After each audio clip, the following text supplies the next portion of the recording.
Uno se preguntará, pero bueno, ¿qué problemático puede tener que los indios sean vecinos? Ahora no, pero en el periodo virreinal sí. Cualquier habitante de la ciudad no era vecino, incluso ni siquiera todos los españoles eran vecinos de la ciudad, sino solamente aquellos a quienes el cabildo les extendía la carta de vecindad, ¿ya? Entonces, revisando información sobre la población indígena, encontré una acta del cabildo donde se le recibía como vecino a un indio, y me llamó la atención por cuanto esto no se había visto antes en la historia, ¿no? En la historia oficialmente está contada donde en el periodo virreinal dividimos en República de Indios y República de Españoles. Los indios están contabilizados en los pueblos de indios y no deben estar dentro de la ciudad, ¿no? Sin embargo, en este caso no solamente vive dentro de la ciudad, sino además se le está otorgando la carta de vecindad, y esto ya me parecía bastante diferente a lo que conocíamos. Entonces nos planteamos nuestro problema de investigación. Nos preguntamos, ¿qué significó ser indio vecino en la ciudad de Trujillo del siglo XVI? ¿Esto solamente era una cuestión formal o realmente les daba los derechos que un vecino como tal debía tener, ¿no? Por lo tanto, nuestro objetivo de investigación era pues precisar la significación que tenía ser vecino en la ciudad de Trujillo, un vecino indígena en el siglo XVI, o sea, apenas iniciada la dominación española. Bien, hay antecedentes un poco para estos estudios, lo que se conoce como los indios urbanos. En el caso de Lima, Paul Charney, en el año 1988, publicó los resultados de su trabajo sobre los indios que vivían dentro de la ciudad, pero en este caso ninguno tiene carta de vecindad, solamente son habitantes de la ciudad, ¿ya? Para el caso de Lima, identificó una serie de aspectos que lo presentan como mano de obra muy importante para el beneficio de la ciudad de Lima. También hay el reporte de Azalaurian para el caso de Cajamarca, y bueno, en ese caso es bastante comprensible que haya bastante población indígena. Para el caso de Trujillo, vine estudiando en investigaciones anteriores la relación entre el cabildo y la población indígena, y hay también para el caso del Cusco, ¿no? También es considerable la población indígena. Sin embargo, en estudios para fuera del Perú, en otras ciudades de Hispanoamérica, México, por ejemplo, Buenos Aires, ¿no? Bogotá o Santiago de Chile, los reportes dan información y no hay vecinos indígenas. No cabe dentro de la mentalidad del cabildo que un indio pueda ser vecino de la ciudad. Bien, nuestras bases teóricas parten de una visión diferente de la historia. La nueva historia social propugna de que en realidad las sociedades no pueden ser tan rígidas como la pensábamos antes, ¿no? Con una división así tan fuerte entre españoles y indios en el caso de Perú. Entonces aquí lo que vemos es buscar cuáles eran los márgenes de acción que el sistema mismo dejaba para que la población indígena pudiese encontrar formas de ingresar dentro del sistema, ¿no? Y no solamente enfrentándose como tradicionalmente lo hemos visto, sino en este caso ingresar en el sistema y hacer actividades propias de las ciudades y de esa manera asimilarse a la vida de la ciudad. Bien, las bases empíricas, o sea, las fuentes, fundamentalmente han sido 667 actas del Cabildo de Trujillo, del siglo XVI, solamente para el siglo XVI. ¿Ya? Estos son las actas de las reuniones que casi a diario se daban, donde los vecinos más notables de la ciudad que formaban el Cabildo llevaban adelante toda una serie de discusiones en torno a los problemas que había en la ciudad, ¿no? Y dentro de ellos está esto: indios que piden al Cabildo ser admitidos como vecinos, ¿no? Y el Cabildo discute y finalmente termina entregándoles una carta de vecindad. Bien. En cuanto al método, en cuanto a materiales, aparte de las actas ya mencionadas, hemos cruzado información con documentos del Archivo Regional de la Libertad, fundamentalmente protocolos notariales. La intención de revisar los protocolos notariales era ver las actividades de estos indios avecindados, de estos indios vecinos, ¿no? Para ver cuál fue el nivel de relación con el comercio y las otras actividades de servicio.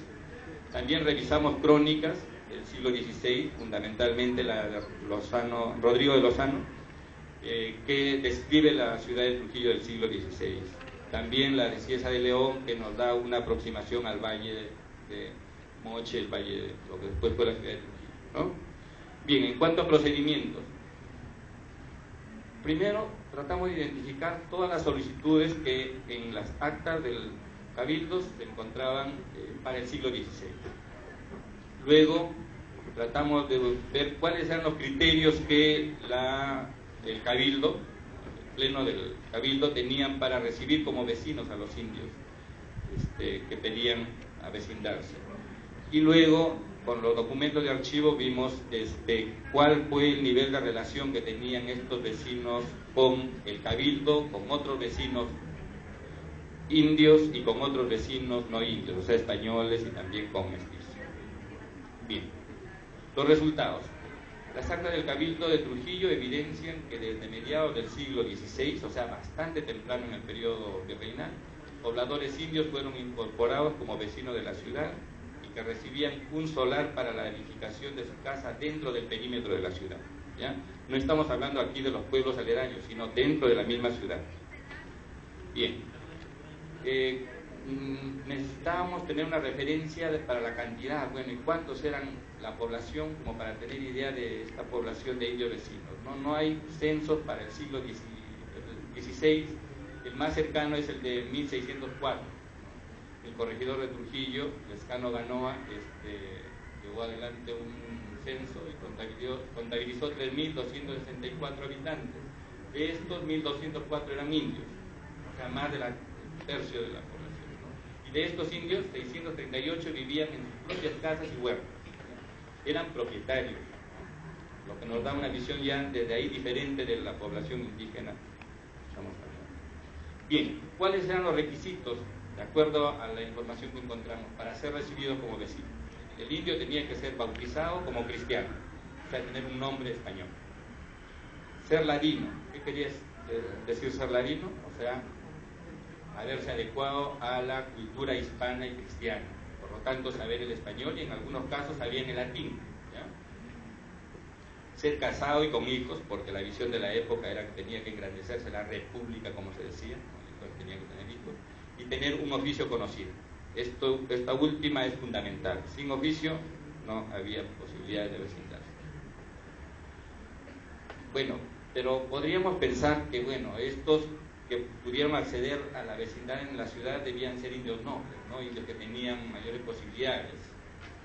Y curiosamente, con los primeros que encontramos no eran nobles, eran lo que llamaríamos plebeyos, indios del común, comuneros, pero que habían emigrado a la ciudad y habían aprendido un oficio y habían destacado y ahora pedían ser recibidos como vecinos, ¿no?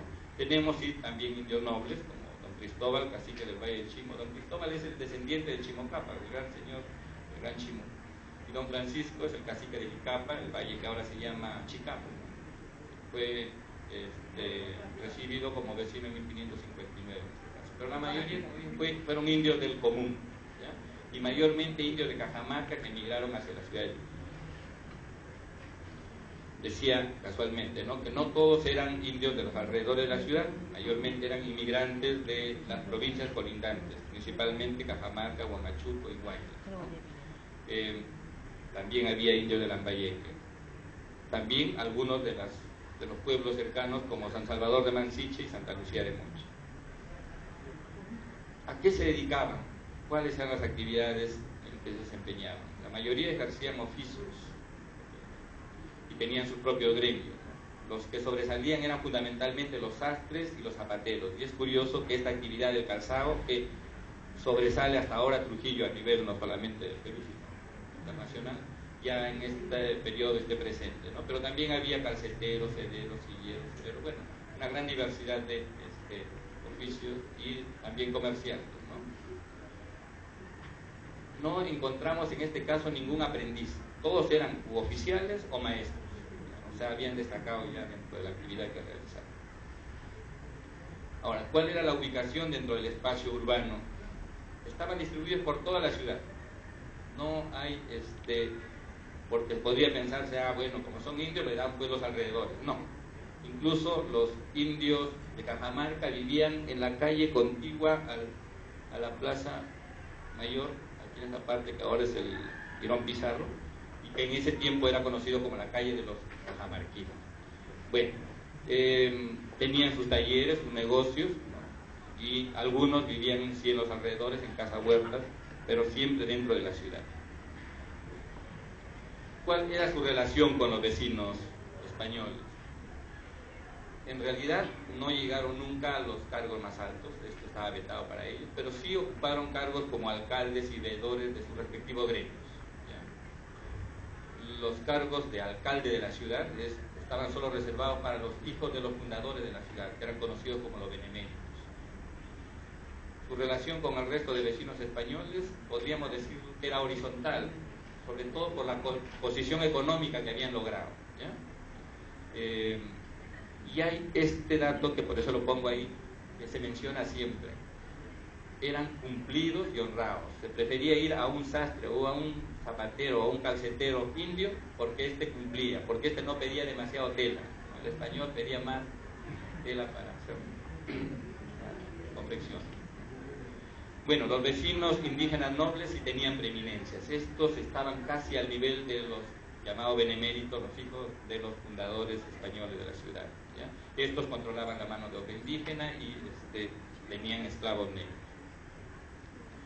Bien, dentro del contexto social de la ciudad, esta población indígena con título de vecino de la ciudad formaba una población sumamente heterogénea. La mayoría estaban totalmente absorbidos por la cultura hispana.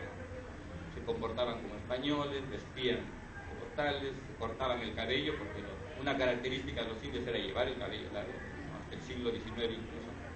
Llevaban nombre y apellido hispano, hablaban castellano.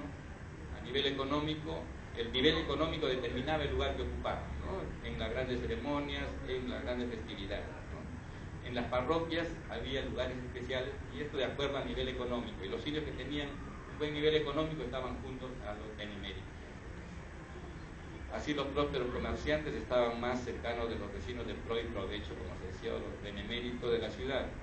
Luego venía un grupo medio al que pertenecía la mayoría de los dueños de talleres y pequeños negocios. Y finalmente, los vecinos españoles pobres estaban, los indios artesanos estaban al mismo nivel de los indios españoles, de los españoles pobres, ¿no? De modo que en realidad el nivel económico el que distribuye esta jerarquización, no la cuestión étnica.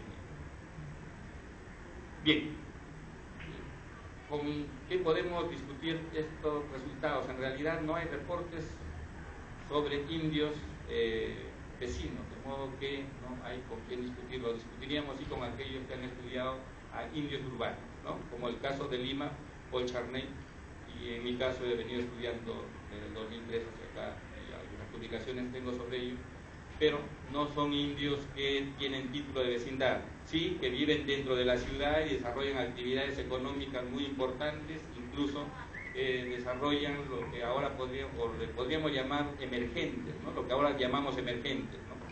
Gente que viene a la ciudad y desarrolla una actividad comercial y no solamente se queda dentro de la ciudad, sino que distribuye hacia otras ciudades cercanas. Es el caso de Lima. En el caso de Trujillo sucede lo mismo, ¿ya? Castañeda ha estudiado, Juan Castañeda ha estudiado el caso de los indios urbanos de Trujillo, pero por ejemplo no plantea esta cuestión de los indios vecinos. Bueno, de modo que al tener estos resultados queda planteado un problema. ¿Cuál fue el estatus jurídico de estos indios vecinos? ¿Pertenecieron a la República de Indios o pasaron a la República de Españoles? ¿Y por qué nos hacemos esta pregunta? Porque cuando revisamos los protocolos notariales encontramos una cosa bien curiosa. Muy vivos estos vecinos indios. Cuando venía el cacique a cobrarles tributo, le decían: no, yo soy vecino de la ciudad, yo estoy bajo la jurisdicción del corregidor. Y cuando el cabildo les requería aportaciones, decían: no, yo soy indio. Y cuando el cabildo les presionaba y les denunciaba, ellos iban al defensor de naturales y el defensor de naturales tenía que defenderlos. En realidad no pagaban ningún tributo. y eso les permitía pues acumular capital, ¿no? Y entonces están en una situación realmente interesante en cuanto a la posibilidad de acumular capital, y esto no había sido visto antes en la historia del Perú.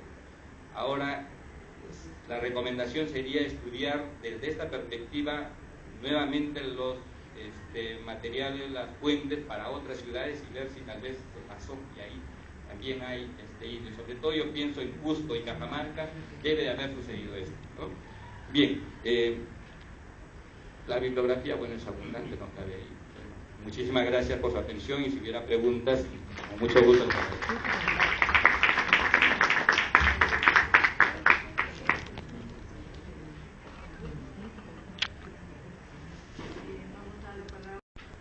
Bien, uno se preguntará, pero bueno, ¿qué problemático puede tener que los indios sean vecinos? Ahora no, pero en el periodo virreinal sí.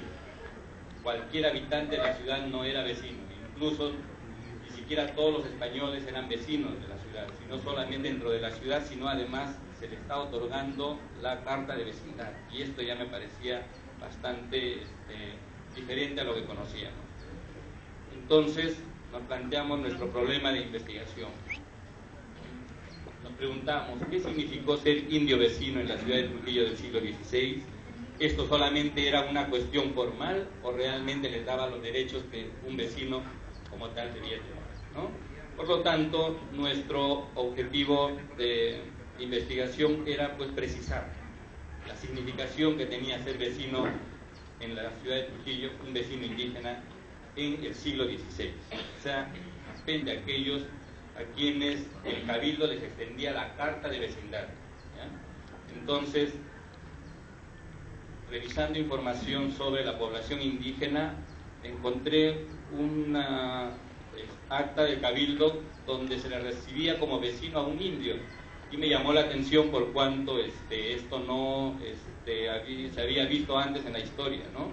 En la historia oficialmente está contada donde en el periodo virreinal dividimos en República de Indios y República de Españoles. Los indios están contabilizados en los pueblos de indios y no deben estar dentro de la ciudad, ¿no? Sin embargo, en este caso no solamente vive